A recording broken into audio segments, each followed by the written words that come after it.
stinging nettle and garlic, fermented in honey and sea salt.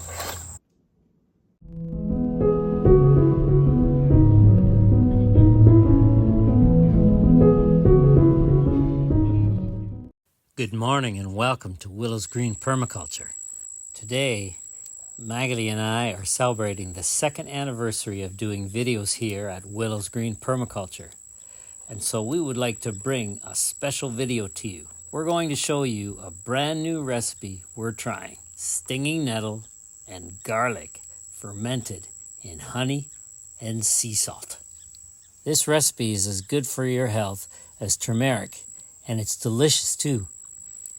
And if you live in a cold climate like me, you can't grow turmeric, but you can grow nettles and garlic, and you can have bees to get the honey. You'll be able to use this recipe on toast. It could replace mayonnaise or any other spread in a sandwich. You can use it as a dip or as a garnish for any meal or mixed into salad dressings. There's no limit to what you can do with it. You can harvest stinging nettle at any time in its growth cycle, even when it's going to seed. It will just grow new fresh shoots from the bottom. The younger shoots have slightly more flavor, but it's excellent throughout its life cycle. For this recipe, you will need about 5 cups of fresh stinging nettle, 1 full head of garlic, 1 tablespoon of sea salt, and 5 tablespoons of honey. These amounts can vary slightly to taste. First, rinse the stinging nettle before starting. This may cut down on the sting. You could also use gloves for this part. Cut up the stinging nettles into small pieces if they are young shoots. You can use the stems as well. If the nettles are older, simply cut the leaves off of the hard stems.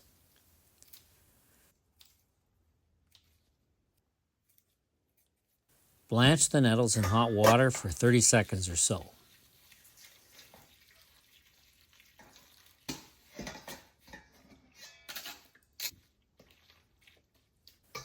Drain and dice up the blanched nettles.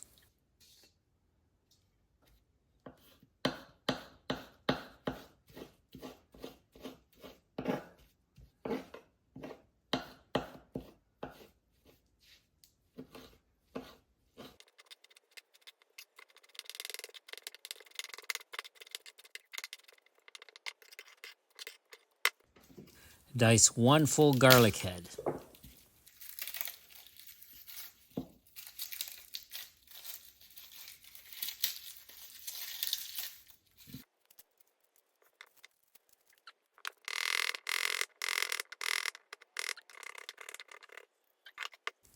Add the sea salt to the nettles and mix.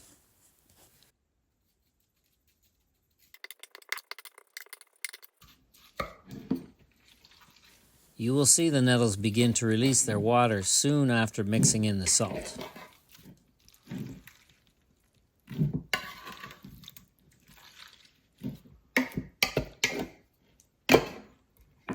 Add the garlic and mix.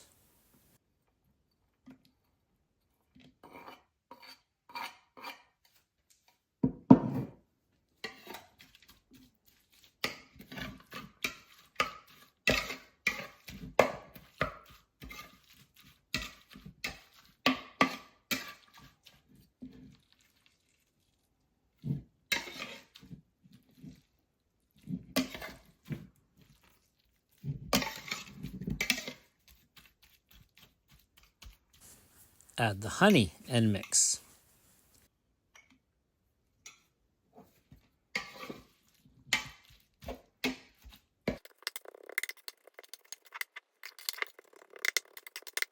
Ensure the sweetness and saltiness are balanced. Adjust as needed by adding a little salt or a little honey. As time goes by, the nettles, garlic, and honey will release more liquid.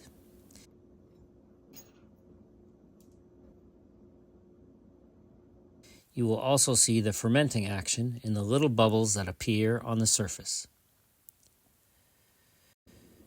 Put the mix into your container. This recipe can be stored in any kind of jar. No need for a fermenting weight. You can store it on the counter away from sunlight or in a cupboard. Do not keep it in the fridge because that will kill the ferment.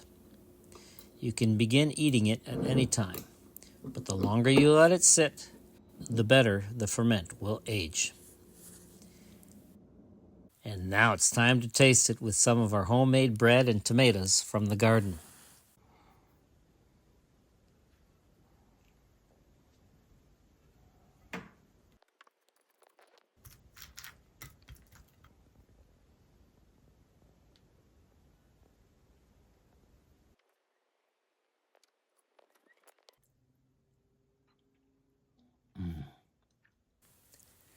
The balance of sweetness and saltiness is delicious. Sorghum bread with also regular wheat flour, and kale. Sorghum bread with regular wheat flour and beets and purple Cherokee tomatoes.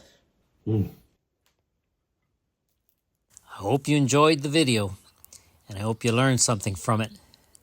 If you liked it, please give it the thumbs up and share it with your friends. If you have a question or comment, I'll be happy to respond.